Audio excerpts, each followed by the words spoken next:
It was the chair shot heard around the world just the day before Cody Rhodes' birthday. Shawn coming and cracking him over the head. So it looks like an audience shot from All Out. You're holding the Smarking Down logo. Why are you dressed like you're at a Jimmy Buffett concert? Hey, man, you got to do what you got to do to get on camera. You were going to be on camera regardless. Hey, I didn't know if I was going to be on camera regardless. Oh, you were pretty sure of it, but I was not yet convinced. So your seats were, well, boom. What's up, everybody? Welcome to another edition of Smarking Down, officially episode 2 of the new title show. But for Smarks by Smarks, and Bob has made it back from All Out. He's alive. Barely. I'm alive. I watched a ton of wrestling over the weekend as well. I don't want to hear it. You know what? I don't even care. Like I'm over here in Smarking Down Central after working 14 hours today so we can follow up, because we've got some beef with StarCast. You definitely have some StarCast beef. We got to air. We've got a lot of really good wrestling to cover. And, you better be quiet, or I'm going to take my Tully tape that you brought back, tape up my fist, and knock you out. You know you're not going to waste that Tully tape. No, I'm not. Bob, actually, this is the tape roll that Tully used to tape his hand in the Spears Cody match, and he just threw it, and Bob wound up with it. So he brought it home for me because I'm a huge Horseman mark. So I got Tully tape. Well, you need to thank Jordan for that, because he was picking up all the things. All right, well, I will tell Jordan. So freaking Nick takes the table spot. You mean right? like this, right? Yeah. So Nick takes the table spot, and they push the table out of the way and stuff after the match. Jordan reaches over and is trying to pick up half of the table and drag it over the guardrail. And the security's like, you can't take that home with you. You can't. They have to put that table in the trash can. You can't pick up half of a table and put it over. So Jordan reaches underneath and pulls up. He did get a piece of table. He did get a piece of table. Yep. So that is the piece of the table of one of the tables from the big spot. This is the big spot where he went through and it looked like he died. Well, there were like, let's be honest, that match was when crazy. Nick went off the ladder to the outside by the ramp. Yeah, and looked like when he caught his feet. Yep. Okay. Yeah, that spot. Because the other big spot was the Destroyer off the ladder through the table in the ring. Yeah, no. And I didn't know like after, I don't know. Anyway. So between getting you tape, getting himself a piece of table, getting a handful of bucks. We got bucks too. We got to take the nameplates off here so that you can. You still failed. The there we go. The buck. Buck. It's down there somewhere. And so between that and then arriving back at the hotel the next morning, I'm putting my sandals on and I'm like, oh, there's a thumbtack in the bottom of my sandal. That's probably out of Jimmy Havoc's mouth at some point. Yeah. Or Darby Allin skateboard. Yeah, maybe. That, because they when he did that spot, like it looked like all the tacks went flying. Yeah. So that's cool. Yep. So Bob brought home some souvenirs from an eventful weekend. He also, he bought the championship belt, the big gold belt, the WCW replica, and he got a couple of really big signatures on the belt. Can people can maybe see that. We got DDP, yeah, you can pick that up. DDP and Sting. And the goal is now for this bad boy is to get all the living champions to sign it, whoever held it. Yep. There's about 12 we counted. There's another dozen we got to get, right? Yep. And the other goal is to buy a second one and make sure to get Russo and Arquette to sign it for Travis.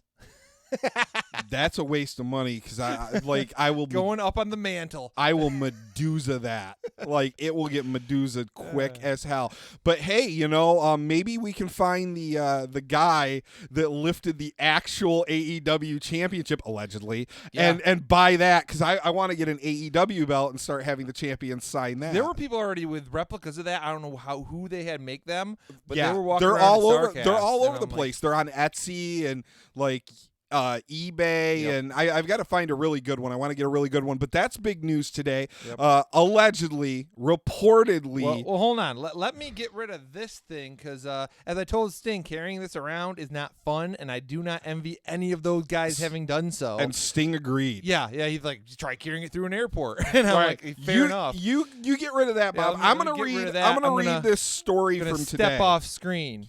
We'll be right back.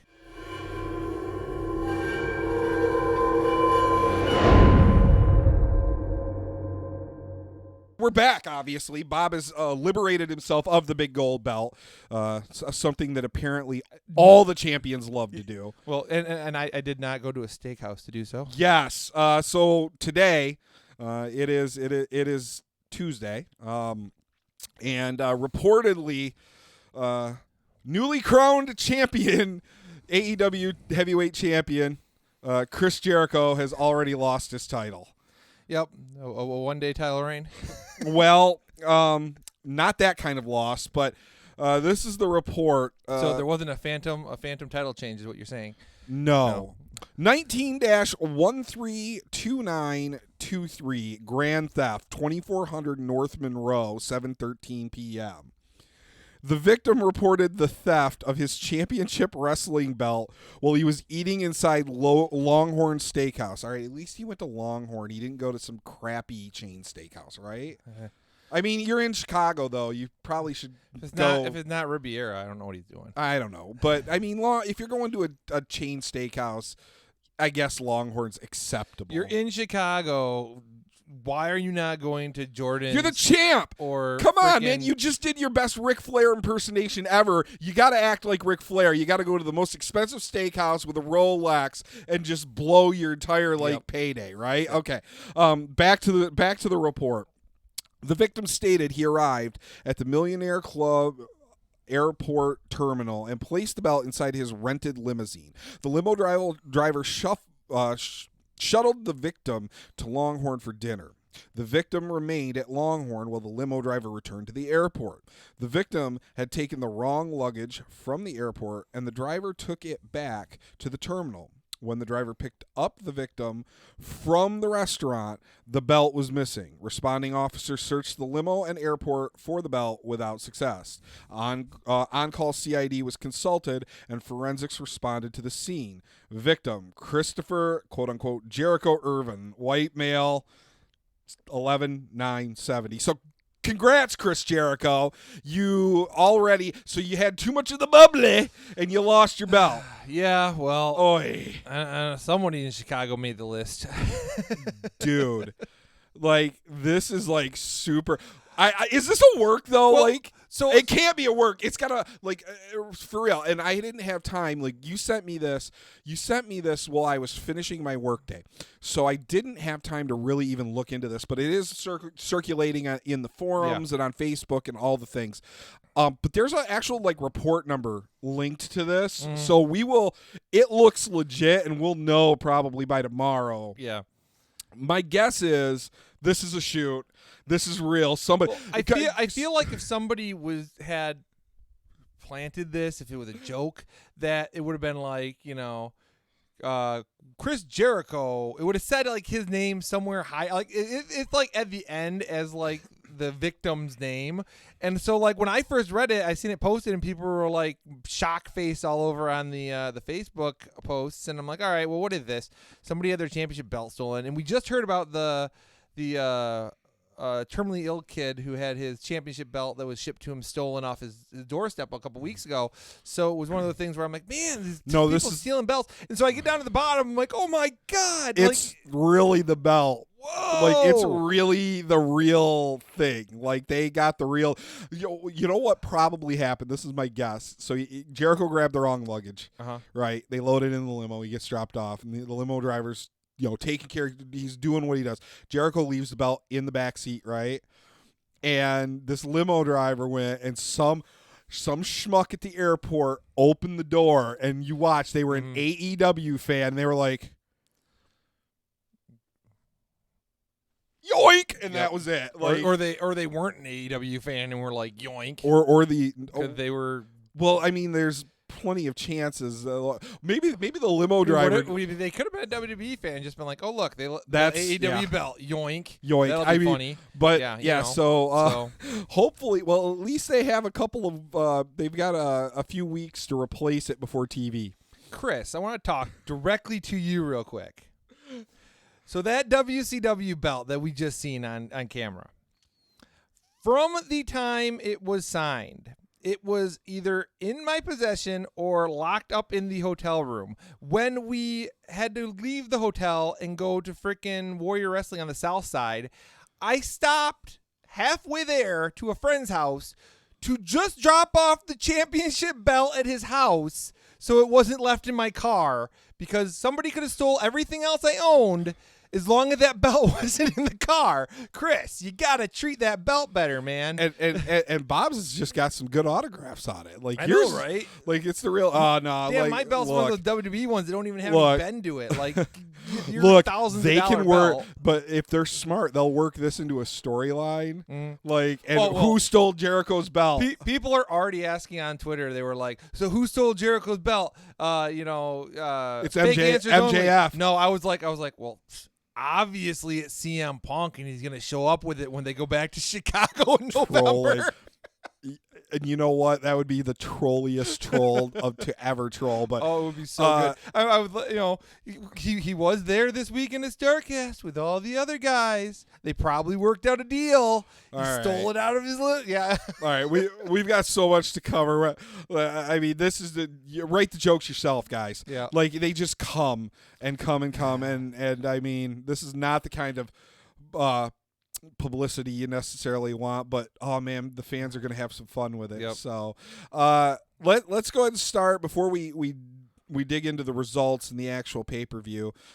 Your perspective versus my perspective, watching it live as opposed to watching it at home. You got some issues with StarCast. Like, you got some beef, man. It's just some little shit they need to take care of. It's not little. No. Stop. I'm going to stop you. I'm going to cut you off. This is one of those.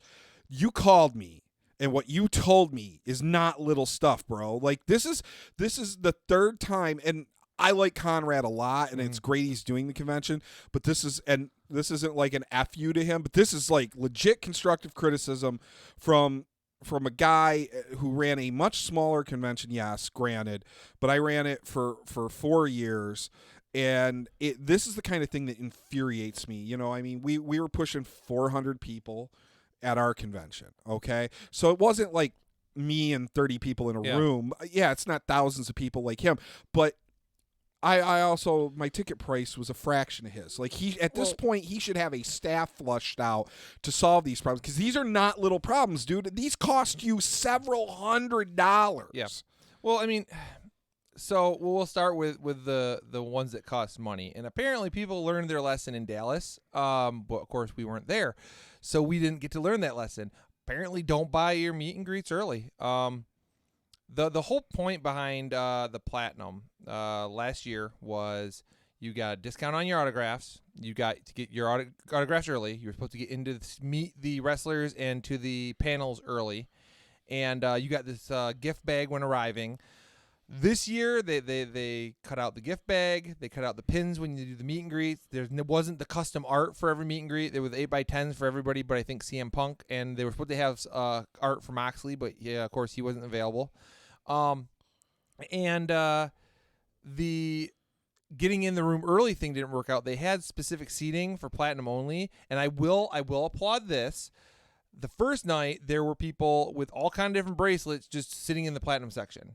And by the end of that night, there was already a tweet that went out saying, there are going to be people coming around checking your bracelets at the start of every show. If you're in that Platinum section and you shouldn't be there when the show starts, you will be removed. If you're asked to leave more than once, you will be removed from the convention for the weekend.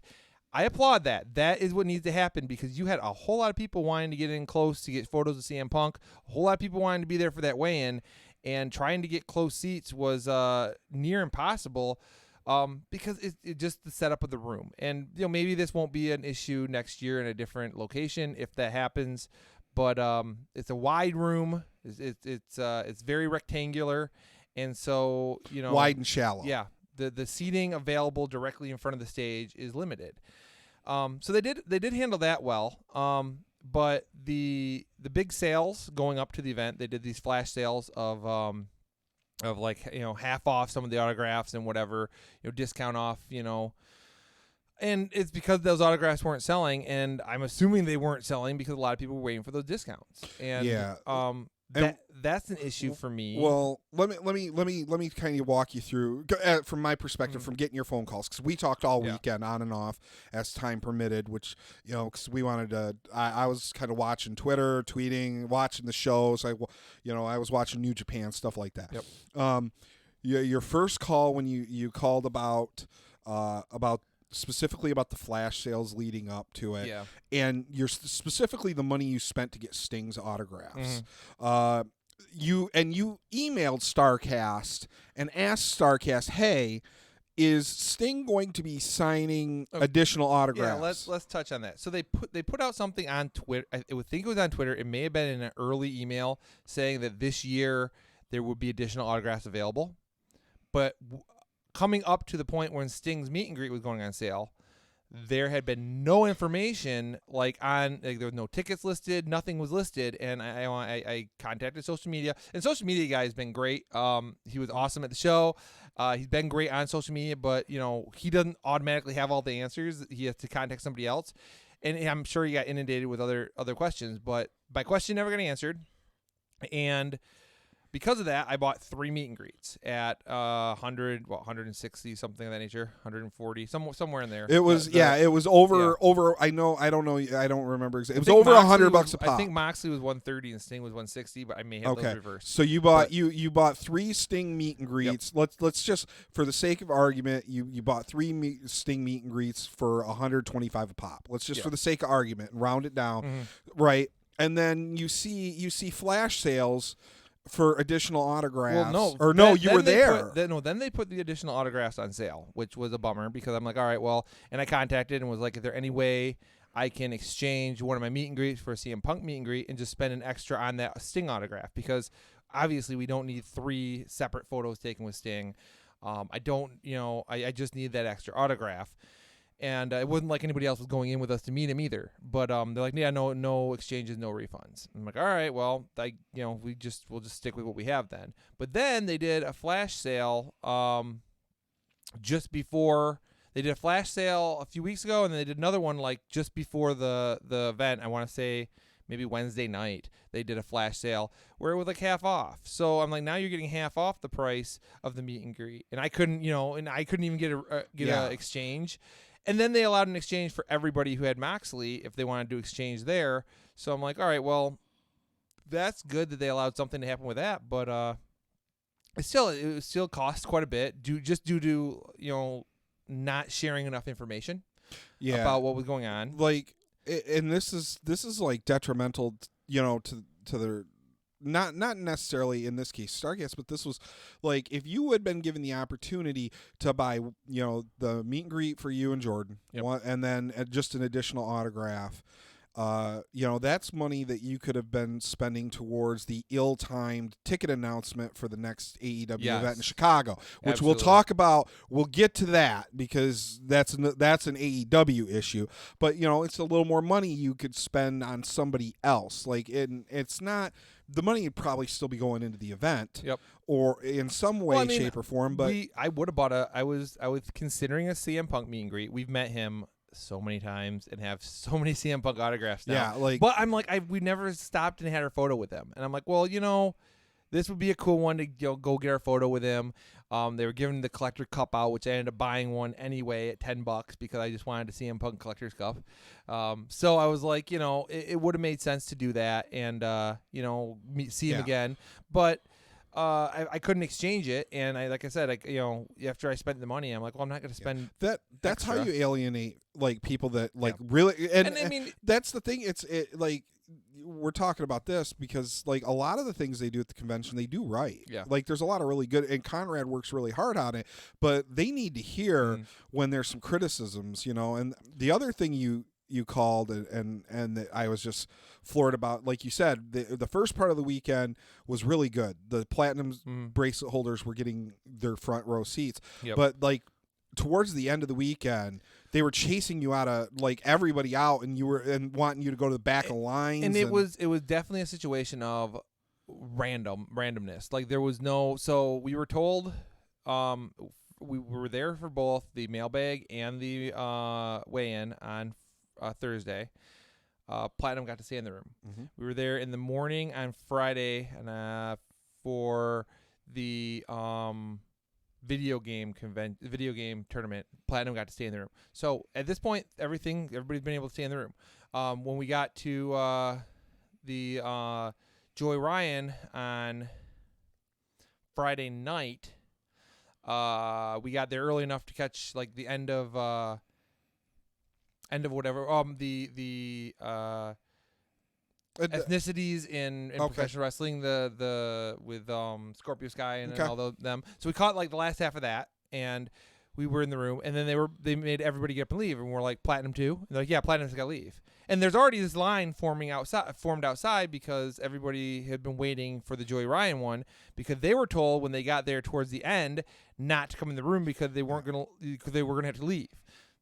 We weren't told that because we got there earlier. So now you're taking people who were going to multiple shows and had platinum bracelets and making them leave the room. So they basically chinged the.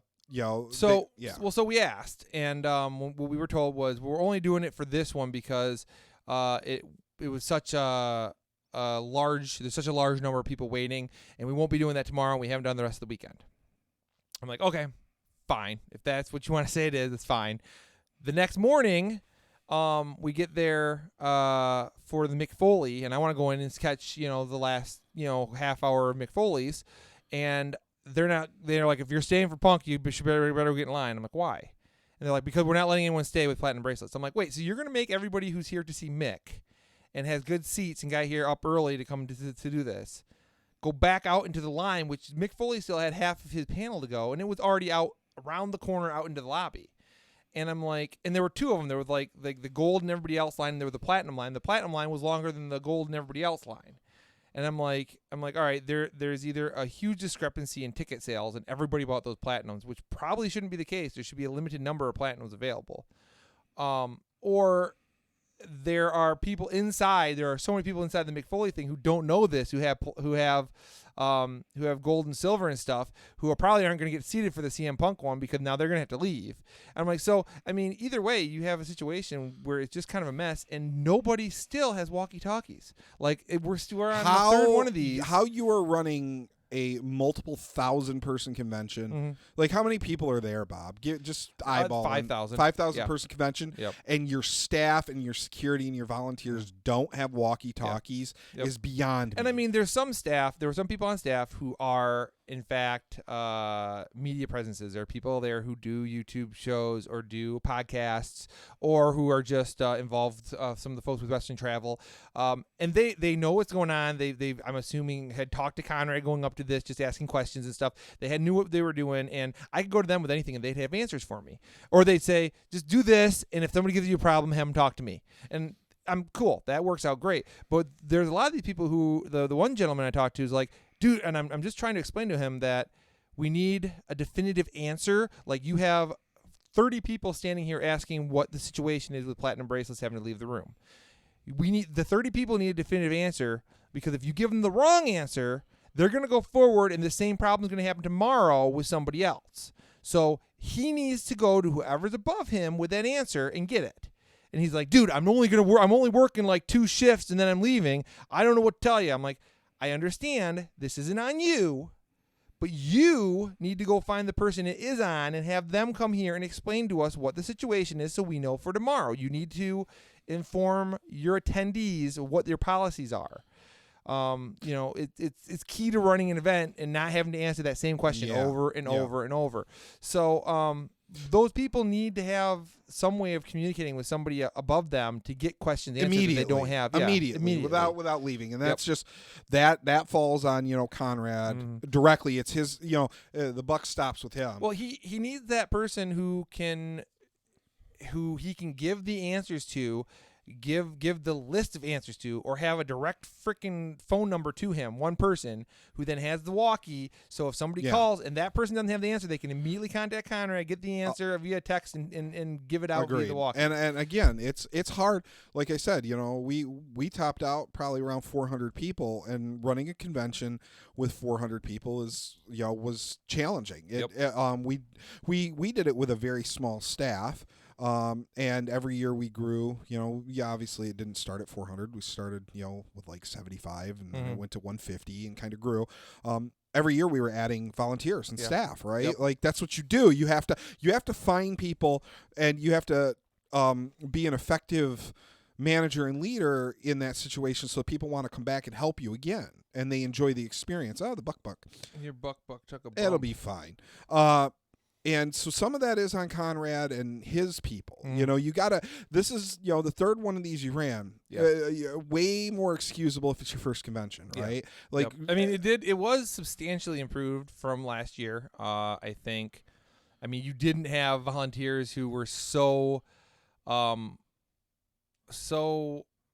stressed in their situation that they were snapping at people who were attending when they were asking questions. So that was good.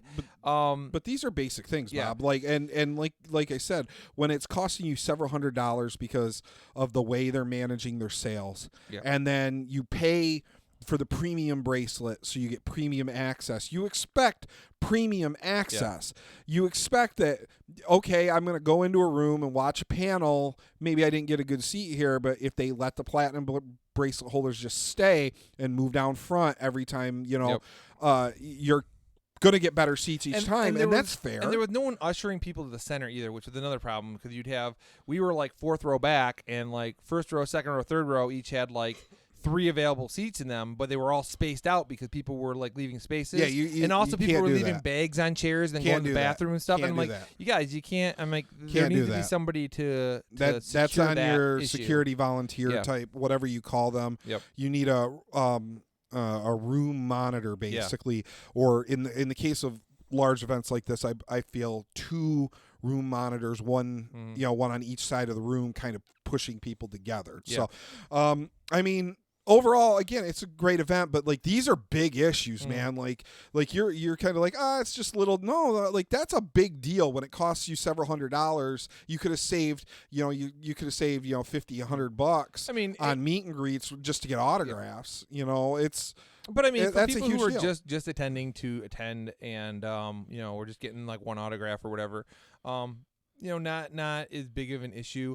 I just it being I spent money on a expensive bracelet to get the most out of the weekend, and then because of the flash sales and stuff, people who bought a lesser price bracelet ended up paying less for their autographs because they got into the flash sale and got just as much access as you. Got just as much That's access. a problem. So, that's a problem. That's a customer service issue. Yeah. Like, and I'm sure we're all grateful for him and the staff. Careful there, Bob. We're all grateful to Conrad and about to take a bump there, and the staff for undertaking StarCast and making it happen. People pay a lot of money to go to this too. This is, this is not just a charity type thing. So, I think we've kind of hammered that. We should really get into the show. Like, Absolutely. Let's dive into the show. Yep.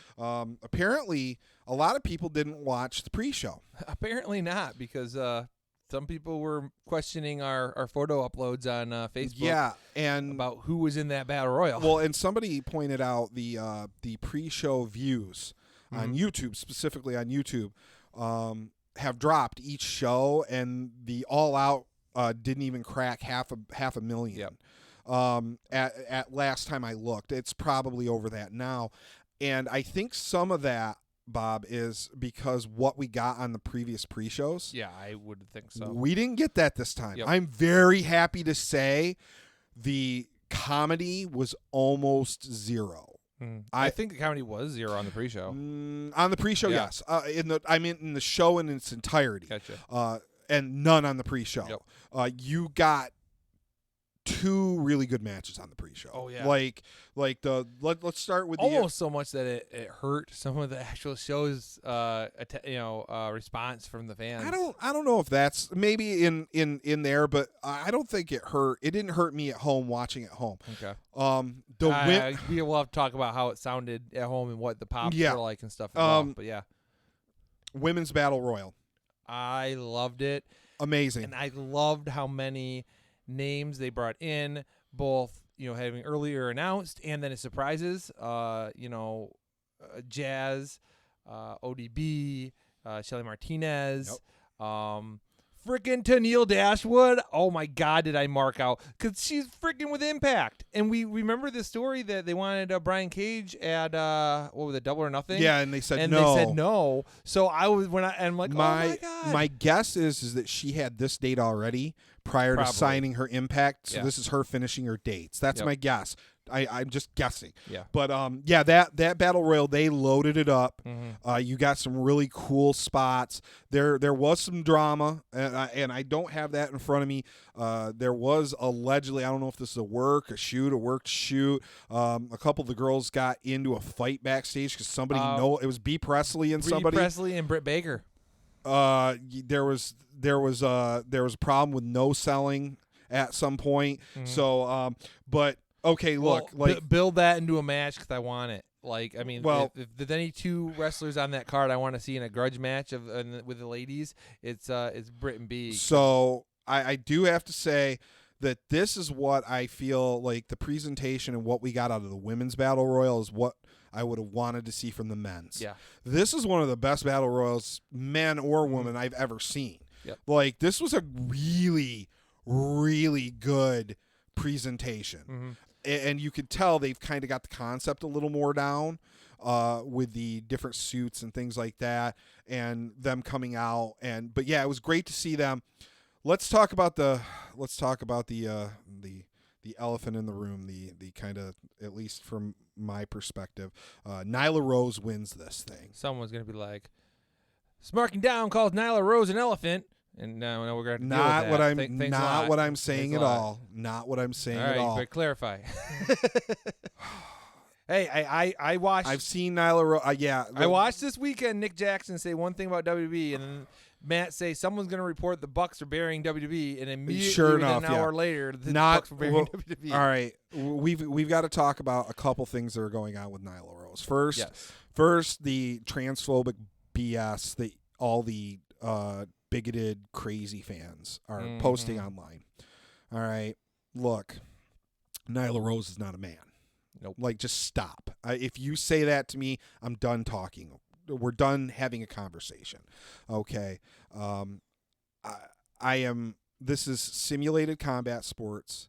If you want to talk about transgendered athletes and the science, whether they should be allowed to compete in MMA and things like that, that's a conversation I think that people and we as a society are going to have. We are starting to have it. There's a lot of very heated and heavy feelings on both sides, and it's a conversation we're going to have. We have to, right? Yep. But this is simulated combat sports, right? And that has nothing to do with the fact that you know, a trans woman is still a woman. Yep. Like, just stop. Like, she's not a dude in a dress. Don't bring that. Do not bring that shit to this platform. Like, we will block you. We will ban you. I don't deal with it on Twitter. Just don't do it. I'm just telling you. It's not. We're both pretty liberal fucks over here. We're not monetized. I'm a cuss because it's bullshit. It is bullshit when you see that crap online. And because it's a simulated combat sport. Yes, there's risk. Yes, there's injury, but no one is inherently trying to injure the other person. Yeah. So this is not the format and the right venue to have the discussion whether it's appropriate to have yes, it's appropriate. Trans athletes should compete in their division with their gender. Okay. So Nyla Rose is, yes, she's a woman. She should compete against the women in AEW. But that's not the problem. Well, let me break down from a wrestling point of view. You covered the difference between wrestling and MMA in the conversation. Let's put this out there. If you were a fan of the Attitude Era and you're one of those, the Attitude Era, everything was perfect, and we need to bring back the Attitude Era. Well, remember the Attitude Era had freaking Harvey Whippleman win the women's championship. You had the Divas Championship that Santino won, or the Divas Battle Royal or something. Yeah. So you had that happen, and you had Medusa beating men and China beating men for the men's title. So if you're one of them. There's an example. Just stop. And if you're one of the people who are saying mixed tag matches and we want to see more men versus women's matches, and you are pro that, there's no reason for you to be anti-Nyla Rose. So either one of those things, if you are pro Attitude Era or pro men versus women intergender matches, you can't be anti-Nyla Rose being champion unless you want to be a hypocrite. And I think most people fall into one of those two categories, either thinking the Attitude Era or mixed gender matches are great. Here's the real problem, Bob, and this goes back to what I said, the elephant in the room. It's not that Nyla Rose is a transgendered woman, and it's that Nyla Rose just isn't that good. Yeah. Like, can we be on? Like, she's not that good, that has nothing to do with her being trans. It has to do with she's sloppy in the ring. Yeah. Like, and they're giving her, she's going to be in the first match for the AEW Women's Championship. And we've gotten to see her, a bit now. This was not just one bad match. She has not really impressed me in any of her AEW appearances. Well, what I need to see is her in a singles match.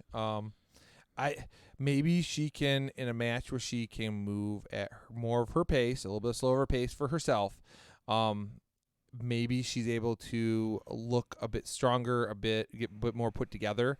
I mean, having a multi-person match and then having a battle royal match, you have to be constantly aware of the next person going in for their spot, and maybe that took away. I'm not sure. Hopefully she gets some time to work some more in the ring and prepare before this, because I would like to see a really good match.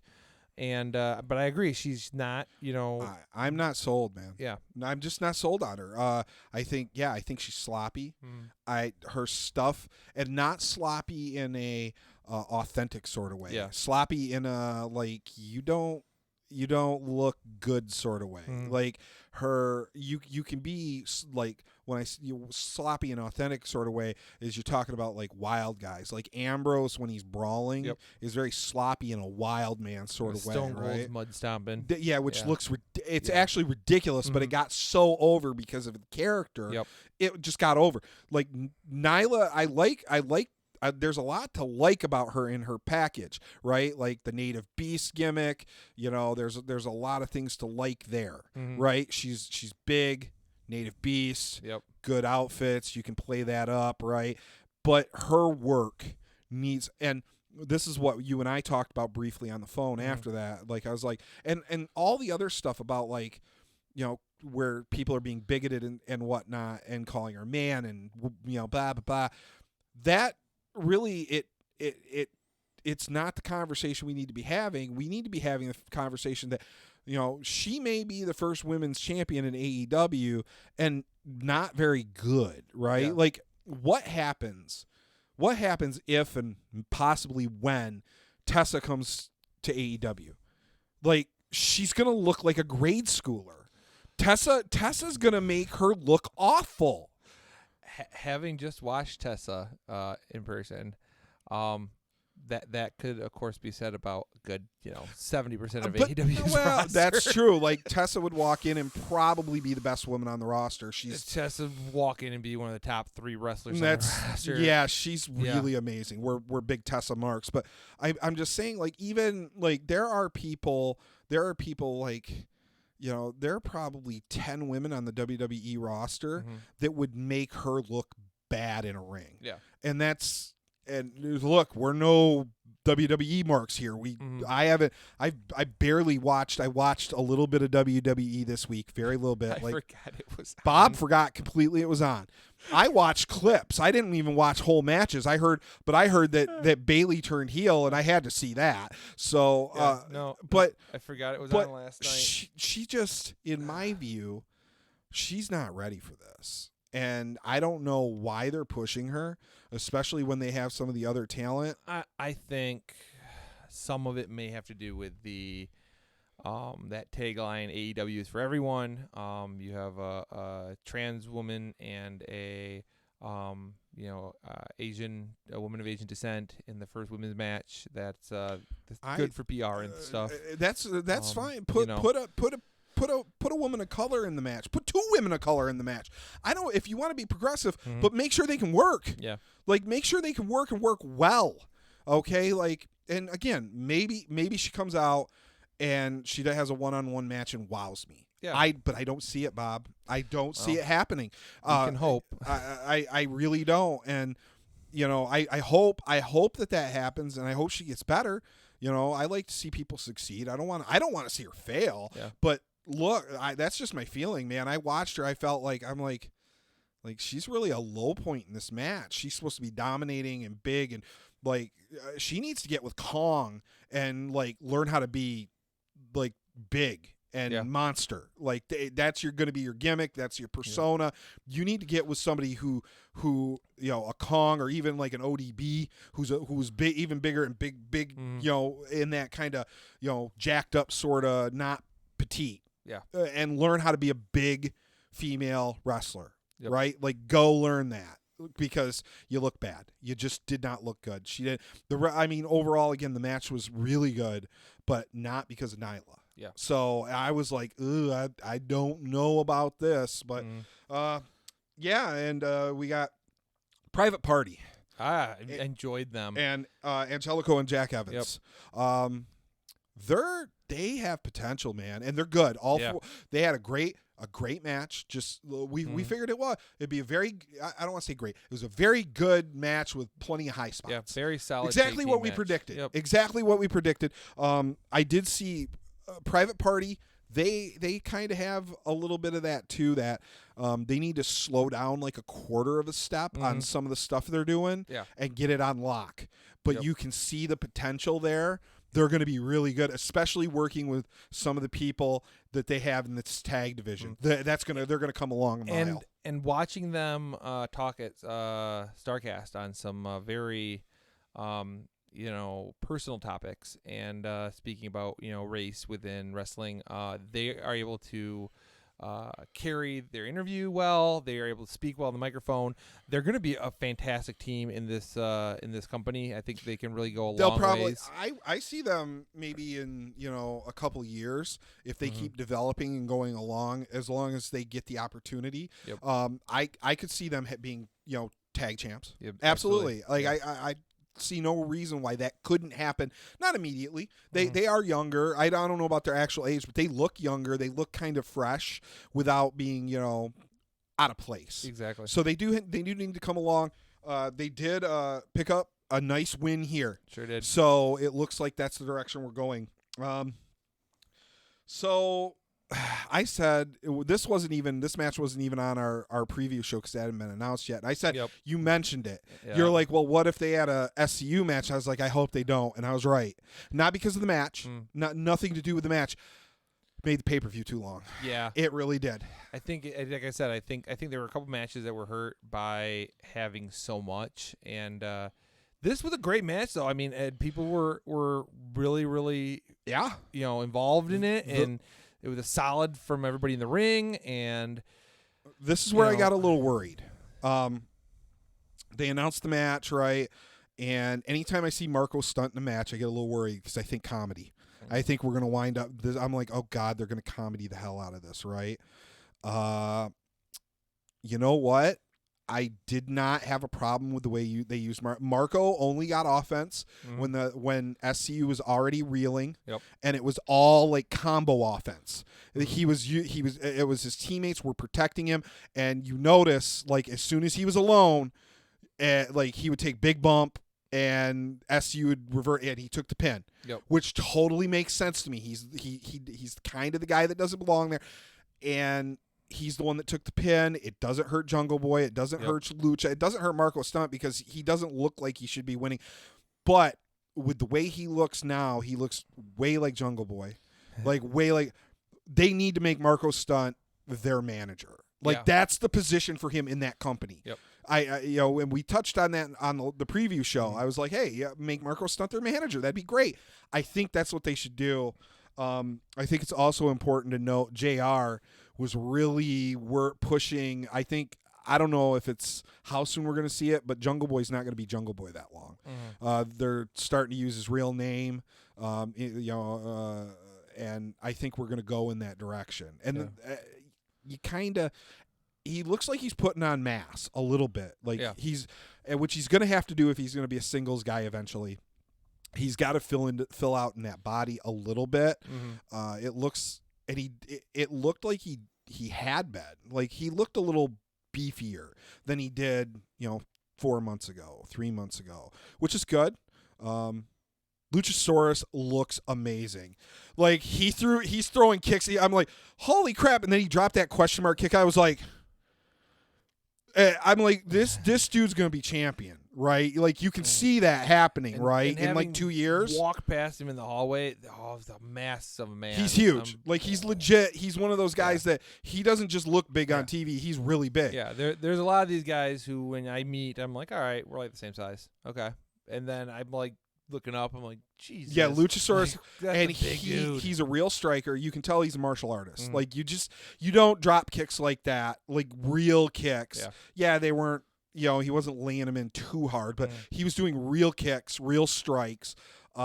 If he can really hone his game where he's got 5 or 6 more big man power moves like on lock and get a really good finisher, like I could see in like 2 or 3 years a heel Luchasaurus being like AEW champion. Absolutely. Turn on Jungle Boy. Yep. And make break them up when it's time. Time appropriate. There's no rush on that. I'm not saying that should happen anytime in the next 2 years, but like in 2 or 3 years, those guys are still kind of going. They've had their run as tag champs. Things get stale. Have Luchasaurus turn heel. Have him turn on Jungle Boy. Have him go on a big singles run. And for a company that doesn't have a lot of big men, which can be good, he can be your giant. Yeah. And you can have a weird gimmick like Luchasaurus and kick ass like that, and it works. Yeah, I agree. I think, and I think he could do it as a heel or a face. I think he could go either way in that top role. Though I would love to see a very angry heel dinosaur. Yes. But yeah, I think SCU looked great. Yeah. The SCU's SCU. Yep. All 3 of those guys look great, Love and those guys. They're they great. pick up the win. Yep. I think Scorpio Sky's one of those guys who, in a few years, will probably be in that top of the card AEW picture as well. He could, depending on booking and how things go. He absolutely could. I kind of see him maybe in the short term, depending on what's going on. He would be a guy when they add that mid card title. You know it's going to happen, TV title or whatever they add. He'd be really good for that, especially if you have SCU, like you have Daniels and Frankie with the tag titles, and then you put the mid card title, and they can have like a little faction run for a while. That could be really good too. So, but yeah, SCU picks up the win in a solid match. I was a little worried. I was a little worried, and after watching it, I was like, you know what? They did it the way it should have been done. I have no complaints over it, other than the fact that it shouldn't have been on the card because it made the card longer. And this card was it. They started dipping into WWE territory in terms of length. Something I want to touch on with Marco, and also with Orange Cassidy. We'll get there. But something I want to touch on. For as much as Cornette hates them because it's not old school wrestling, those dudes freaking kayfabe the hell with that gimmicks.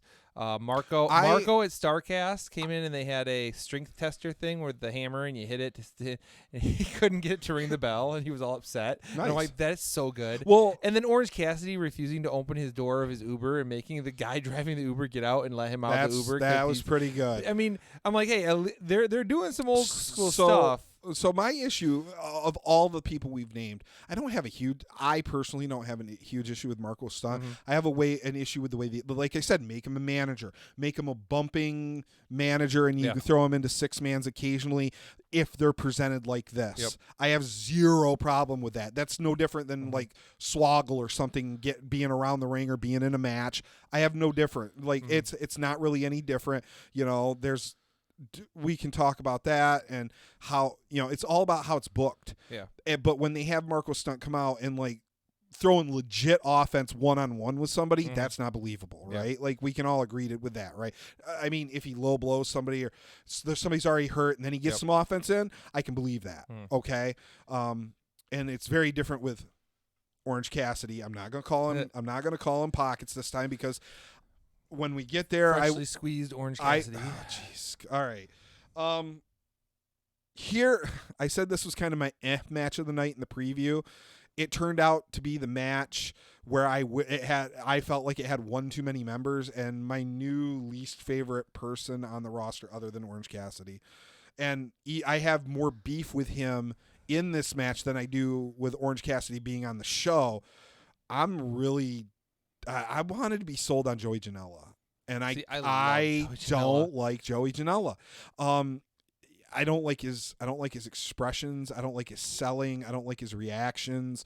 I didn't like that chair flip turned me off. Like I like the flip. I like the flip, right? And you were in the corner, so I don't know if you saw his back and it looked awesome, but his dumb, stupid expression. I seen it on the their Tron, and then I seen it later, and it worked out really well with the post commentary and stuff, because after the match, Jimmy Havoc, like it was somebody like AEW, put out that clip in like a GIF or whatever, and Jimmy Havoc's like, Jesus, really, really, like this, like I cannot believe like that situation happened, and I thought his look of it was like he was kind of surprised that it happened. Like, I managed to land this, holy shit. In the moment watching it, I felt he looked stupid, like derpy, like like, and I was like, dude, like get up, like you have that moment, like, yeah,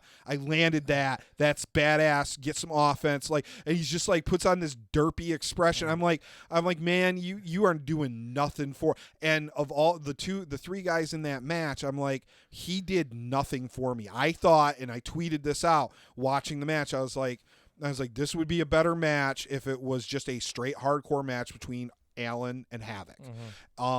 Kudos. I didn't think Jimmy Havoc was picking up the win. I was like, oh, they probably got Jimmy Havoc. I figured they'd have a, you know what? He picks up but they turned it into a full. We were like, oh, they're probably going to make this kind of hard. No, this was a full hardcore match. It just wasn't announced.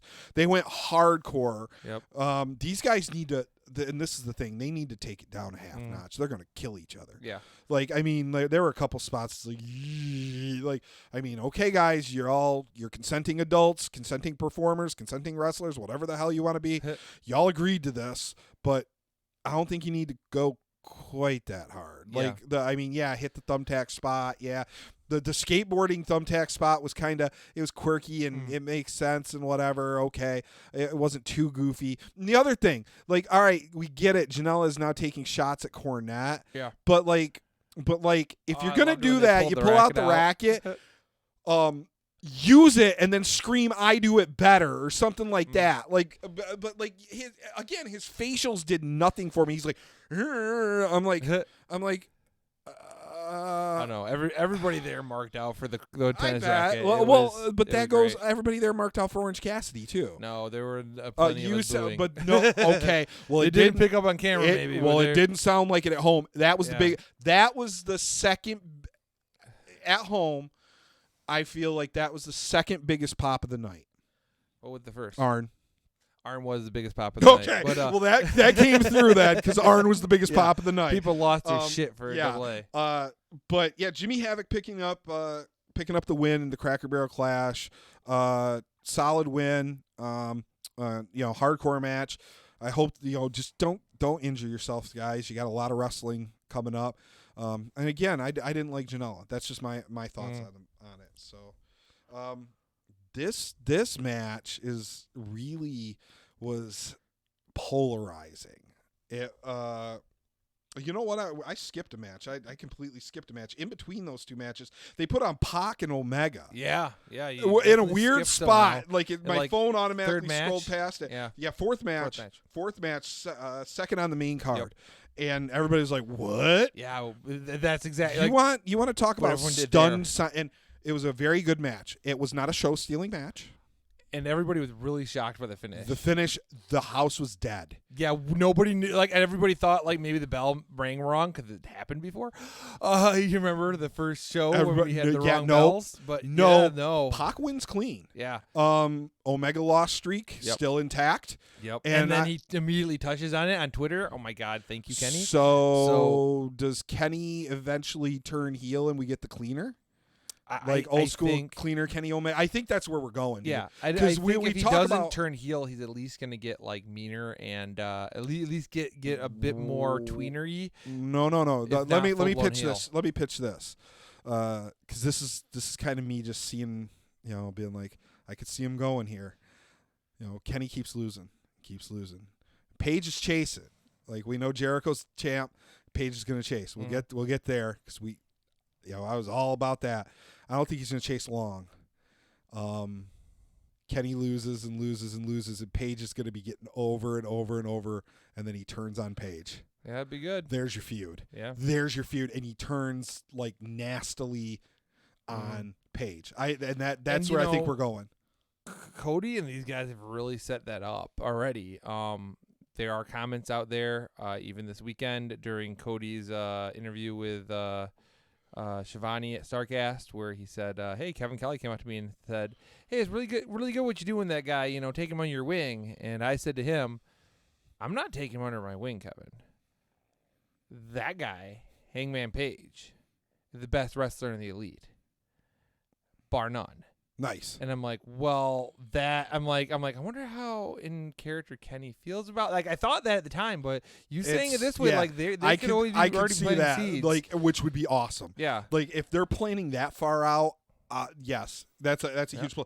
Look, Pac, they're calling him Pac now, and that's the way they want him called, like, because everybody is correcting themselves. So it's Pac. It sounds like Pac's going to be around quite a bit more than we expected. Clean win over Omega. These guys didn't steal the show, but it was good match. I mean, it was a very good match. Like that match, it was 23 minutes, and I felt like you got everything out of that match that you wanted to as a substitute match, right? That wasn't the planned match, and those guys went out there and just turned in a really solid effort. Yep. So kudos to them. I enjoyed it bell to bell. Yep, it was. The ending was surprising. It was definitely surprising. Yeah, very much a surprising ending, but the match overall just fantastic. Enjoyed every minute of it, and whenever Marty Scurll makes it to AEW, I really hope he refuses to call Pac and calls him Pac, because that would tie back to him calling Tupac all the time on BTE, and I'd be all about it. That could be nice be good. Callback there would. The Dark Order defeats the Best Friends. This was my meh match. This was a lot of people's meh match. Yeah. I don't. Again, I was like, hey, maybe one of these teams could break out. Yep. Neither of them did. No. It wasn't awful. It just wasn't good. Yeah. It was just very there. It was there. And you had the creepers or minions or whatever they're calling them. They were trying to do a thing, and this is where you get your big Orange Cassidy moment. Orange Cassidy shows up in the middle of the ring, and I'm like, oh, do I need to shut this off? I felt like that was the only reaction anything in this match had with Orange Cassidy. Like, whether people were good or bad when they responded. Like everybody you said everybody reacted. Yeah. You said there were some people booing, including us. I was like, fuck this. Okay, and I'm like, I'm already bored. And it was a huge pop on TV. Yeah, and that's what everybody. Oh my God, everybody's popping for Orange Cassidy. I will say this: I don't have beef. Like, I was really worried he popped up. I'm like, ugh. I don't have beef with the way he was used. He had his hands in his pocket, his glasses on, but he did the suicide dive through the ropes with his hands in his pocket. That's fine. Yeah. And then he did the kip up. Not a big deal. With his hands in his pockets. That's really all he did. As long as he doesn't do those he doesn't do the fake kicks. He doesn't stupid sunglasses bullshit. Yeah. Like, if you're gonna do that, you're gonna come out and save your friends and get a hug and just kind of no-sell the hug. You know what I was like? And it completely freaking, like, he completely buried his own character doing it. So, I mean, it so we'll see what no they do sense. with him. Well, let's see. Maybe he's just this weird, like, kind of like, dude. And then he takes the glasses off and goes ape shit in the ring. Like, so he's like Festus. Are you saying they're going to give us a Festus? Maybe. I don't know. Like, oh, God, I hope not. I don't know. They could. Like, what are they going to do with him? Unless he just has this really, like, where he's just kind of, but if he does the kicks, I'm out, right? Yeah. Like, the way they used him, I felt like it was the only way they could. I want to see what the fan reaction is going to be when they hit town like West Virginia, or when they hit freaking Atlanta, or when they hit Florida. No, you go down in the South, and, like, people are going to, That's what I'm thinking. No, it's just not going to sell. Yeah. There's a reason why when WCW closed, those fans didn't start watching WWE. Exactly. They're the reason why when Black Saturday happened, Black Sunday, when WWE purchased that air slot on TV, and They couldn't draw any of the fans. It was the lowest rating ever than that air slot because of the fact that they didn't want sports entertainment. Where's our wrestling? Yeah. They wanted their wrestling. So look, they used him in probably the only way that they could have, where it didn't just infuriate. And credit where credit's due. They did it, and he did it, and it was fine for what it was. So Dark Order gets a first-round bye in the tag team tournament. I don't know. Like this is going to be their heel. That you got to have a heel tag team. I guess this is the right team to do it with. Look, I think I'm higher on Stu Grayson than I am Evil Uno. I'm not like Evil Uno was a big dude who doesn't really move around that well, and but he seems to be the mouthpiece of the team. Okay, yeah, well, so, but you got to get a little better, man. Yeah, like, and these are not new guys. They've been around a long time. Yep. Super Smash Brothers were jobbing for Ring of Honor when Cornette was there. Yeah. So they've been around, a long time. So let's just keep on moving since we're really racking up the time. We went off on the first half of the card. Sure did. Rio picking up a win, and she will face Nyla Rose for the first ever, to determine who will be the first ever AEW Women's Champion. I thought that was a really, really solid match. Strong. I thought it felt to me like there was no response from the audience. I don't know how that came across on TV. Yeah, it was a dead match. Not like a we don't like this, but it was just very like we don't know these people. Yeah, we tried getting some chants started, and we tried. It just didn't. The crowd was down. Dueling chants. We were trying to get going from one side of the front row to the other side of the front row, and I think just didn't pick up. I think that's because you had Omega and Pac, and then the Cracker Barrel Clash before, and then you had the tag match, but you had those two. And I think nobody could stay up during that tag match. I think. But again, it wasn't like the crowd was pretty dead. That's the way it came across on TV, at least to me.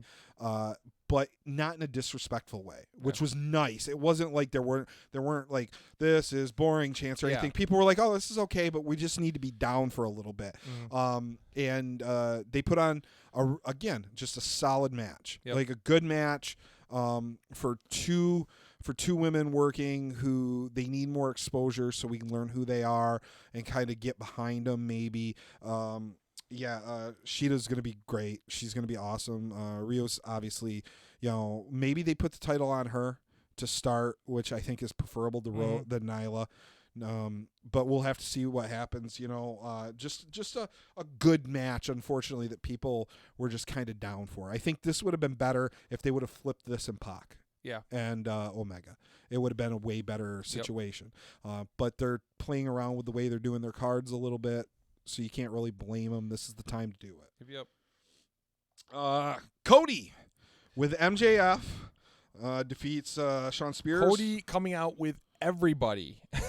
Well, and that's probably out of all the things that happened, the most heat anybody took is really like, Cody and co bringing Pharaoh out for the pyro. Yeah. And I don't know how it played in the arena. On TV, it looked awful. You could tell Pharaoh, like they forced her out to the stage. She was completely spooked, didn't belong there, and like fans like immediately were livid, and rightfully so. And Tony Khan owned it in the press conference. He's like, that's never going to happen again. Well, from where we were sitting, it was hard to see Pharaoh through a good portion of it. People were standing on the rampway, so you couldn't really make out what was going on. By the time they got down closer to ringside where we could see Pharaoh, it looked like Pharaoh calmed down a bit. So I'm not sure. I'm not sure what was seen on camera at the time. I need to go back and watch the entirety of the pay-per-view yet. Yeah. But yeah, no, I mean, I think that was probably something that was overlooked. Due to the pyro, because Cody brought Pharaoh out numerous times to a big crowd. It was the pyro. It was the pyro, not the crowd. Yeah. It was the pyro. She was spooked down in the tunnel, and they forced her out, and she did not want to go, and they had to like Paige, and they coaxed her out, and she was fighting to go back down the tunnel. Did not want to go. It's one of those things like on camera, like in this. If you were just there and you couldn't see it, as a in the arena, you wouldn't know anything was wrong. It looked awful on TV, dude. That's why it was brought up. It's why Tony Khan had to address it. It's why he said it'll never happen again. He's like, I was against this idea. And he kind of threw Cody under the bus. He's like, I was against the idea. Brandy was against the idea. Somebody, and he didn't say Cody, but he's like, somebody was very adamant that they do it. We went ahead and did it. We will not do it again. Yeah. So, you know what? Like, that's where the conversation ends. Like, they screwed up. They admitted they screwed up, and they're not doing it again. Kudos, right? Yep. See a problem, fix a problem. They brawled all over the place, including through you.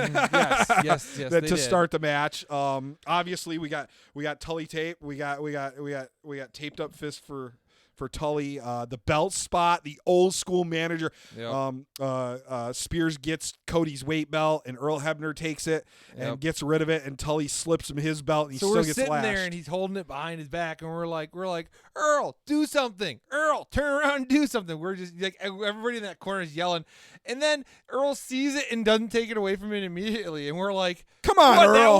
That one's the legal belt. Like, yeah. What the hell? Yeah, that didn't make a lot of sense. It was a good spot until that. Yeah.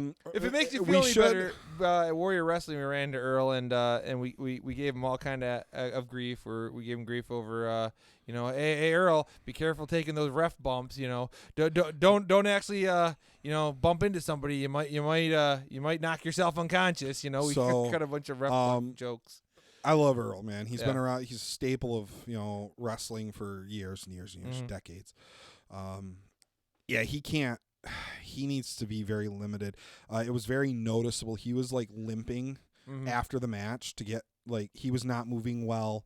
I mean, Earl's in his 70s, right? Like, I mean, he worked his first couple of matches. We saw him in AEW look good. Yep.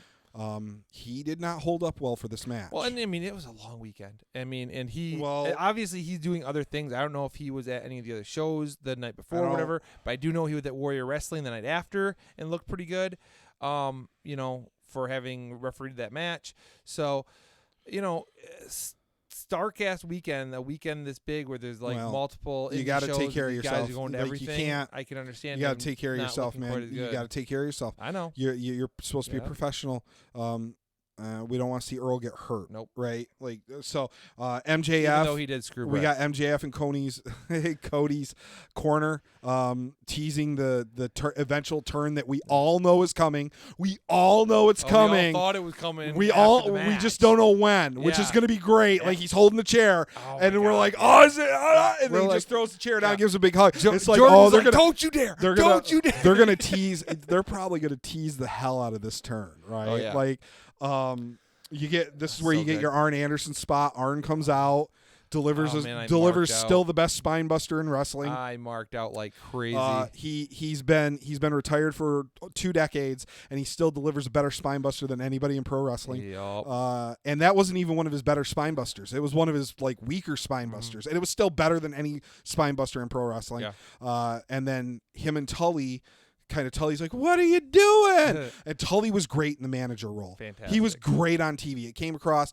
I was a little worried. He took bumps. When was the last time you think Tully took a bump? Took bumps. Did the old school. He did old school manager stuff, and then left, right, to go chase Arn, and that's when Cody picks up the win. So I don't think we've seen the end of this.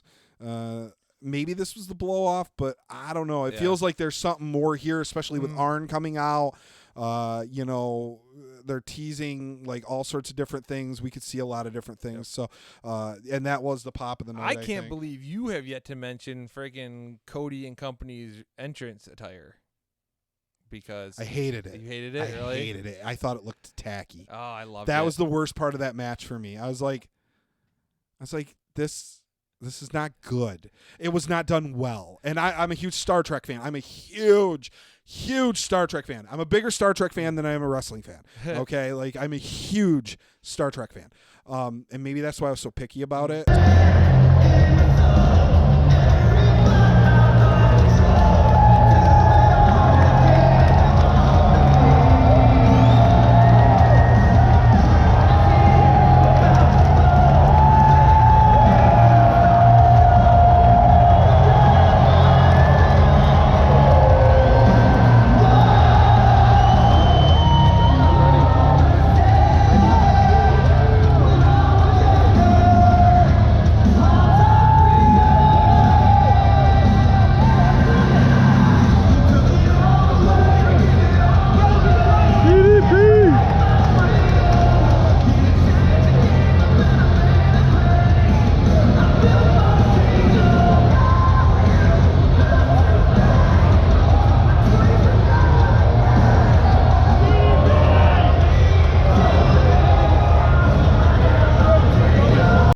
So the 7 of 9, like Brandy's 7 of 9 costume was good. It was friggin' awesome. Everybody else is just garbage. Like, just it was bad. So Cody's looked terrible. So we also have to remember that all of the Star Trek costumes that are legit Star Trek are to such a degree copyrighted that they couldn't even use like the designs from the TV show on the movies because it would have infringed on the TV copyrights. But they looked janky, dude. Like, let's be honest, they looked on TV. They looked bad. They did not look good. It's one of those. Yeah. It's one of those. I have visions where Moxley's telling the story about the Brock match, and they try to do the mace thing with an Evian bottle, and they just test it on camera. It looks like crap, and they're like, "We can't use that." I'm like, "That's somebody should have said that about those uniforms. They looked bad." Yeah, good match. It didn't steal the show like I expected.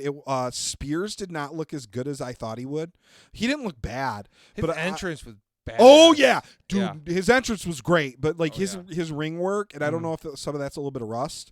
Possibly. And I don't know if he's ever worked with Cody. He really worked with Cody, right? Yeah, they did. Back in, like, OVW. So it's a long time. Yeah. Maybe that was it. Maybe it's just a little chemistry. Yep. Cody's still having matches. Looking good. Sean Spears actually took Cody under his wing back in OVW, and that's kind of where this whole story comes from. Is Cody made it up to the big leagues and never put in good word for Spears. You know, I felt like Spears did not look as good as he did as Ty in NXT, and that's kind of what I expected to come out and look like just barn burning awesomeness. Yeah, it wasn't bad. Not bad, but not bad. There's nothing bad about that match. Like, I thought it was fine. Like, the extra elements made it great and super enjoyable. Maybe it definitely wasn't the best match on the card.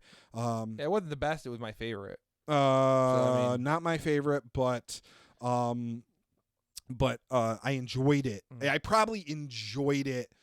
It was probably the second most enjoyable match on the card, behind this one. The lovely Escalera de la Muerta, and this is the blow off. This is it. This is it. Now, I've seen the Bucks and in so many ladder matches that were amazing. And I've seen the Lucha Brothers in so many just matches that were amazing. That this match was stupid, dude. It was. They took bumps I thought didn't need to be taken that were more dangerous than they probably should have. And because of that, because I've seen them in ladder match before, and I'm seeing them taking these bumps that I am legit worried rather than excited. That's why it wasn't my favorite one, and why. So the Bucks, the bumps that you're thinking of, I'm pretty sure there were a couple of really bad ones, right? Yeah. The one you talked about, like and both of those almost freaking completely missed the tables. But both of those were, and I don't want to say like they were mistakes. Yeah. And it was the Bucks like. One time it was foot hitting the rope, and then there was another little issue. It was little things that threw them off that made those dangerous. It wasn't, and it was just little errors. No, it wasn't anything, but it was little things that turned into errors that made them much more dangerous than they should have been. But I mean, just this. I mean, you got everything that you wanted from this rivalry. This was the blow-off match. The AAA titles are done being defended in AEW. That was announced after the show, so that's kind of why Lucha Brothers went over. And if this was injured Rey Fenix, like if he was 3 inches taller, he'd be the world champ. Well, like he's just stupidly good. He worked a hell of a match the next night too. So I mean, he's so good, man. Yeah. Like I mean, not to take anything away from the Bucks or Penta. Like I love Penta's gimmick and I love his no fear thing. And the Bucks are the Bucks. And somebody really needs to educate Jim Cornette on like the UFC is demystified. Little guys can fight. Like he likes to. Well, the UFC does pro wrestling better than us. Is Cornette just doesn't like the Bucks? Yeah, he doesn't like the Bucks because he's had good things to say about Rey Mysterio, and he's like that's one of the smallest and he's guys the smallest guy like to ever be successful in wrestling, like legit success and be a draw, right? And he puts him over all the time. So he just doesn't like the Bucks, but small guys can fight, and the Bucks are good. Like they're good. They're gonna do what they do. Oh man, their ring attire was awesome too. They had the mask and stuff when they came out. That was good, and the demasking. When they tried, they demasked Penta, so disrespectful. So they're gonna fight again, right? Because they're gonna be in the tag division together. But this kind of buries the. This is the blow off for the AAA titles. So they're probably not gonna be together again for a little while. But that's gonna get brought up in a storyline down the road, and it's such a good spot. Like it's so, and they talked about it. So disrespectful. Like they covered that in the commentary. It's the most disrespectful thing you can do to a luchador is to demask them, and they made sure they hit that in the commentary. So this was my match of the night. Jordan made sure to tell everybody at ringside that too. Yeah, it was really funny. So this was my match of the night. The Destroyer spot off the ladder through the tables was stupidly great. Ridiculous. It was just so good. These guys really went out there. I was like, okay, Phoenix, maybe he's injured. He's, we're hearing he's injured. This is going to be a good match. No, this was one of their better matches. It was just incredible. So it stole the show. So that's a got to be a 5-star match. Yeah, right? Like it's just great. That match was amazing, and I'm sure we're going to see plenty of those guys facing later on. I think this is like a feud that'll go on for years. So yeah, Jericho, Adam Page. Yeah, and Adam Page showed up on a fucking horse. Finally. Yeah.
That's the way you do it. Like people were kind of bitching about that too, and I'm like, everybody's like, no, that's dumb. There was no pyro. It was perfect.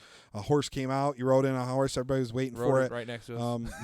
Jericho I really got to give credit to Chris Jericho in this situation. Jericho did his best impersonation of Ric Flair circa like 1983. Mm-hmm. He went in there and he made Adam Page look like $1 million. Like Adam Page looked far superior than Chris Jericho, and then Chris Jericho won. And everybody's still like, okay, Jericho won, but Adam Page looked amazing. Yeah. And I mean, people who, like, we talked to a lot of people going into the show. We talked to people at the show. We were sitting by. Pretty much the majority of them were like, yeah, Jericho needs to win. He's going to win it, blah, blah, blah. And the match was going on. At the end of the match, they almost were as surprised as if they would have thought that Hangman was going to win going in, like, because Jericho made Hangman look that good. And those spots he kicked out of were ones that made them believe that, well, maybe Hangman's going to win this. So that was a pretty shocking, a shocking win. Yeah, and I thought, we covered it. I was like, there's no way I see them putting the belt on Page. The money's in Jericho getting the belt and Page chasing at least for a couple months, right? I said that in the previous show. Or until he catches him at the steakhouse parking lot. Yeah, or until then. So I didn't see it. And if they surprise me, I have no problem with that, but I don't see it. Mm-hmm. And then the next day, literally the day we put up our preview show, Jericho does an interview where he's like, yeah, Adam Page is going to become a star before your eyes this weekend. I was like, oh, now I actually have to. Now maybe they do put it on him. No, he went out, and I haven't seen a guy do that. Do that classic traveling territory champion, like NWA style champion, where you go in and you make the guy look so good and still win, but you win just, and it wasn't like, it was just one of those, Jericho was resilient. He was the crafty veteran, and it just, like, he got one shot. He landed the one shot, hit the Judas effect, put him to sleep, got the pin, and got out of there with a win. And Adam Page did. He looked like the dominant upcoming star. And now you've got this guy who Jericho just kind of got lucky. He used that craftiness, and Page can chase. Mm-hmm. Probably till November in Baltimore, which is the next pay-per-view. Yep. So a lot of people are trying to compare, they're comparing this to TNA. And, how is this any different? They're going to run it into the ground. They're just going to put the belt on all these guys, and they're not going to make any new stars. They made a new star. They're missing the point. Jericho made Adam Page that, like, if you watch that match, go back and watch that match. He made Adam Page. He just happened to get out with a win. Page is going to be the champion. Some jackass posted a post with, like, Cena burying Wyatt. And they're like, they say Cena buried Wyatt, but they say Jericho, made Hangman. And I'm like, yeah, because those were two very different things. Freaking Cena clean pinned freaking Wyatt when Wyatt was already a big deal and was, like, on the cusp of being like the biggest, one of the biggest things in that company. And here you have a guy who's getting his first title match being made to look like $1 million by a guy. Very different circumstances. Very hugely different. Yep. Overall, this show was very good. Yep. There's still production issues. And Cody mentioned he was upset about a couple spots when he was talking to people at the. They've got to get better with their They've got to get better with the camera work. They've got to get better. Whoever their graphics guy is got to stop messing up, because when Darby Allin came out, he was Jimmy Havoc. That's a problem. Yeah. And I was like, you can't do that. You get that stuff's got to be all fixed by the time you get to TV. It's little things, like they didn't, and it looked like they were going to misshoot a tunnel again. I was about to flip out, and thank God somebody called in the back, whoever was working in the back. They cut away to a graphic, and then they put it on the right tunnel and reset the shot and did it right. They did it right. They were just shooting out, and it looked, the way it looked is, okay, they're just not out yet. They cut to a graphic and then they cut back, but you could tell if you were watching, you're like, son of a bitch, that's the other tunnel. They almost messed that up, but they caught it, they fixed it. So it's better, but there's still, you can't have that. Their camera crew, their ring crew who handle assisting with camera, not the cameramen themselves, but the ones who are moving the cables and such. Yeah. A lot of young folk, young 20s, look like college kids trying to do this. That's fine, but I think they're. I mean, there were some spots where your camera guy who's shooting the main cam on the floor. With like, you got to make sure to pick this up. You need to follow it with me up to the ramp. You can't let me be dragging the cable at all. It's gonna get caught on stuff. Like he was on them a couple different times throughout the show. So, and a couple times they had the cable spooled up in the corner, and guys would come through that corner, and I got pushed up underneath the guardrail, and we're like, hey, you need to pull. We'll lift the guardrail. You need to pull this out from underneath the guardrail before he goes back up the ramp. So we brought some of the younger guys brought to their attention. I'm just talking about like the truck, some of the cuts, and some of the whoever's running the truck. They've got Bucky Beaver syndrome. They cut to the audience at the worst times. I hate that. And so like you need to quit with the Kevin Dunn like stuff. Just shoot, and when there's an important crowd reaction, get it. But some of the crowd reactions are just some of the crowd reaction shots. They're either early or late. Yeah, and they need to work on it. Overall, I enjoyed the show. Unfortunately, I will say that none of these matches were actually the match of the weekend. Yeah, the match of the weekend occurred over on Royal Quest in the 43-minute monster that unfortunately Minoru Suzuki was unsuccessful in capturing the title. But God, him and Okada put on a show. Yeah, and there you go, Marks. Everybody who was saying shit about like, well, you haven't watched NXT UK, and NXT UK had the best matches of the weekend. Blah. To be fair, I haven't watched the entirety. I will say what I have seen of Walter and Bate. That's a great match. Yeah, it was really good, I haven't seen the whole thing yet, but I will say that from what I saw, it was a great match. But Suzuki Okada was a 43-minute war. Those guys went to war.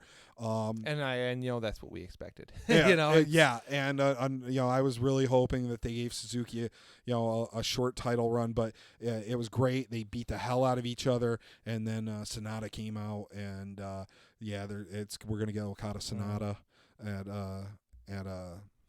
Wrestle Kingdom. Yep. So no, we're gonna get it before Wrestle Kingdom. Wrestle Kingdom is Ibushi, and Ibushi won the G1.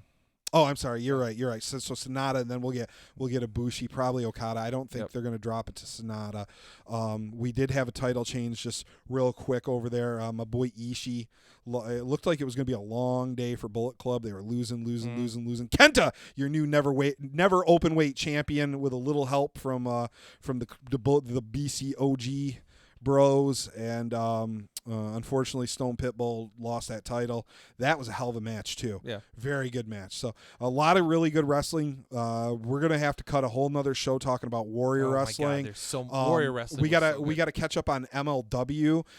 If you aren't watching MLW, go watch MLW. Contra Unit is legit, son. If you're watching freaking Impact and MLW and not watching Warrior Wrestling, you're an idiot, because all your favorites from MLW and freaking Impact are on Warrior Wrestling. Like, it's like the hybrid show. Yeah, it's really good. And if you are anywhere near the Chicago area, if you can make it to Chicago for under $100, you should be going to every Warrior Wrestling show, because you can get it's in a high school gym, so every seat's a good seat. You can get like $20-$25 tickets and be in a great seat and watch people like Lance Archer, Tessa Blanchard, Mick Foley, Alex Shelley, Lucha Brothers, Pillman Jr. Like they brought in like all these amazing names. And on the next show, I think we got to talk about Bloodsport too. They've started announcing matches. The one that I saw, you got Davey Boy Jr. and Filthy Tom Lawler is the one I saw. I was like, that's gonna be good too. Another name that was on Warrior Wrestling. Filthy Tom Lawler, and him and Jacob Fatu are battling for the MLW championship. Fatu's the current dethrone Lawler. They just had the rematch, and he cheated to win, got some help. So I would imagine we're going to see chapter 3 in that saga. Those guys, and kudos to them. When they go to war, like towards the end of the matches, they're just selling exhaustion. I don't know if they're really exhausted or they're just selling it, but it's a very different product than AEW, Ring of Honor, WWE. It's different than everybody. But it's good. It's for what it is. It's very good. Fatu's going to be a big deal in this business for a long time if he stays healthy. That dude he's like the only person I can think to compare him to really is like maybe Bigelow or Vader. Like he's that kind. He's a big dude who can move, and he's nasty. And Contra Unit has real heat. Like unlike I have not seen anybody with heat like that. So we're gonna try and break that down later this week, I think. Yeah. Well, before we go, we also need to discuss. There was some after show stuff. We got footage, which I will insert here.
Not exactly, for me, the most desirable. Let's just hear it for the Hangman Adam Page.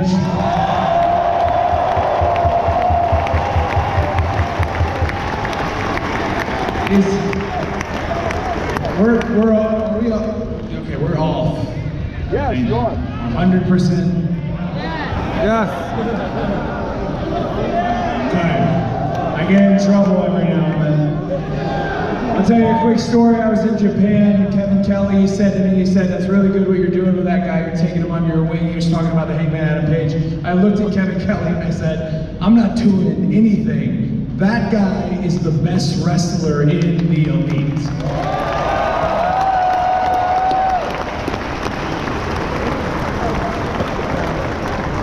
I love Hangman Adam Page, and I couldn't, obviously, it's important that I also congratulate the very first, you guys were here for it, it was history. The AEW World Champion, Chris Jericho.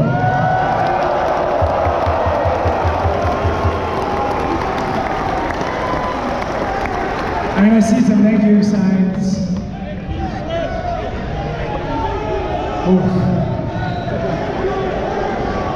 But I'm not going to blither and bore you. It's been a very long night. I cannot tell you how deeply, from the bottom of my heart and soul, how important you are to me, to all of us.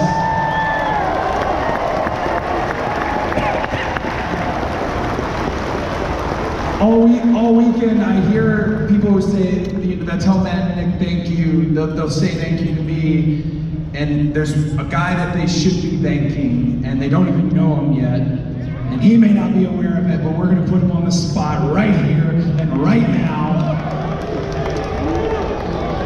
AEW does not exist. It does not happen unless Tony Khan believes in us.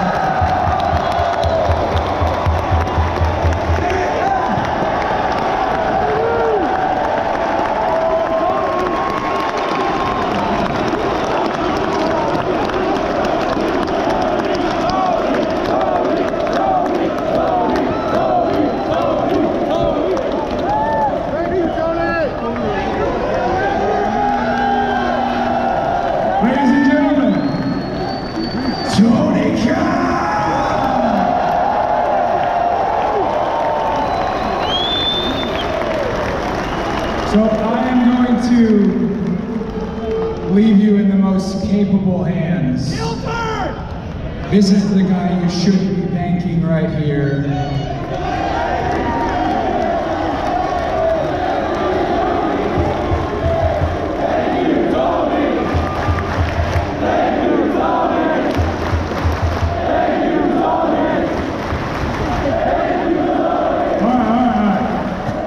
Quick aside, I'm just going to tell you this real quick because I sat in a meeting with this guy and he was telling people how you tell other people about All Elite Wrestling. And he said one of the most important things I've ever heard. It was so important that I heard it from him.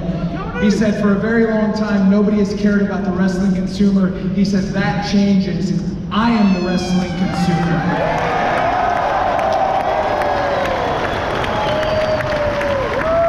So, Tony Khan, your ring. This is your mic. Send him home, my friend. Thank you. Thank you all. Thank you. Thank you, Cody. Thank all you guys back there. Thank all of you here. Thank you, everyone, tonight. This was a great pay-per-view. This is a great tradition we have here Labor Day, and I think I want to be back in Chicago every Labor Day weekend for all that.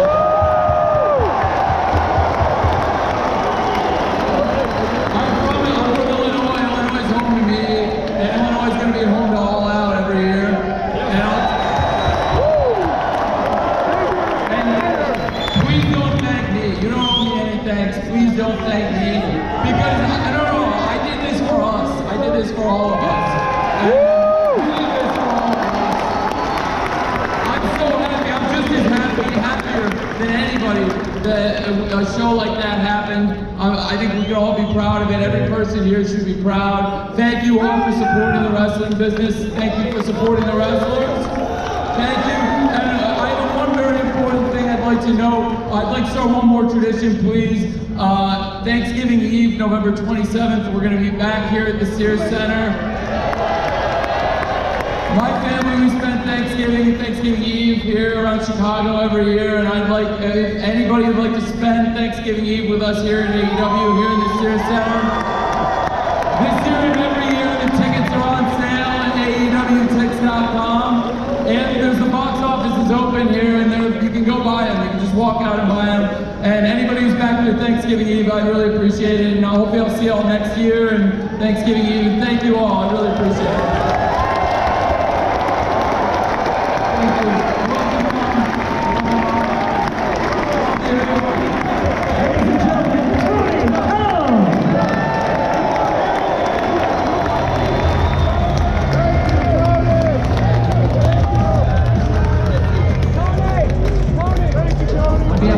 Everybody here at All Elite Wrestling, we would like to thank each and every one of you for coming out today. We hope you had a tremendous time. We look forward to returning right here on Thanksgiving. Good night, everybody. Please travel home safely. Good night, everybody. Thanks for being the fan, man. But yeah, there's footage with Cody coming out after the show, along with Tony Khan. Yep. So you know, we're working on some other exciting things. Bob got a ton of photos. Check out our Facebook page for that. Twitter, those are up. Obviously, our free product placement. We were on the pre-show. We got thanks for hollering at us, everybody who follows us on Twitter. You know, that was nice of you. Yeah, I got that up right away. I was like, oh, that's awesome. Poor Jordan hiding his face. Yes. Man, he was a smart kid, man. He had the sign up here, and then they came in for a low view, and he pulls it down over his face. Well, he got it in the frame, so he's smart enough. Yep. So thanks, Jordan, for doing that. Yeah, man, it was great. You had a great weekend. I watched a great weekend of wrestling. I'm really glad that they announced that it's going to be there every year in Labor Day. Yep. I'm going next year. Now I can plan on it. Like we're going to both go. We're also working on some things. It looks like, I don't know when, but probably in the next, I would assume by the time they come back in November, it looks like we're gonna have Frankie Kazarian on the show. Yep. And do a long form interview with Frankie. We just got to work out dates. That's in the works, and we're super pumped for that because we're both big fans of him as a wrestler and cigar smoker. So we're looking forward to that. Best ash in the business. Yes, best ash in the business. Bob's got some footage. Why don't you put that right here? Let me get a close up of your ass. Look at this ash. Best ash in the business. There we go. I mean, he was great at smoke and mirrors. We've got some other exciting things. We're talking to some other interesting people, and we're reaching out. So one thing we did miss in the that I marked out for and went crazy for online. Just in closing, kudos to Aubrey Edwards getting it done in the World Championship match. Yeah. First woman to ever officiate, at least that anybody's aware of, a World Championship match, and probably the best working ref in the business today. She's amazing. Great. Amazing. Yeah, absolutely amazing. So, Bob, I think that's it. As always, hit us up on Twitter. Please like, subscribe, hit the little bell icon so you know when we're... Super kick that bell icon. V-trigger it. Deadeye. Death Rider. Tape fist punch. Tape it to a chair and put thumbtacks in his mouth. All right, we're going off the rails, guys. That really helps us. If you could do that, share the channel, hit us up if there's we'll take questions, comments, concerns, opinions. We like interacting as always. So I think that's about it, right? If you see us at anything, be sure to give us a 2 sweet, man. We definitely like that. So 2 sweet that button. Let's get out of here. We're out of here. Boop.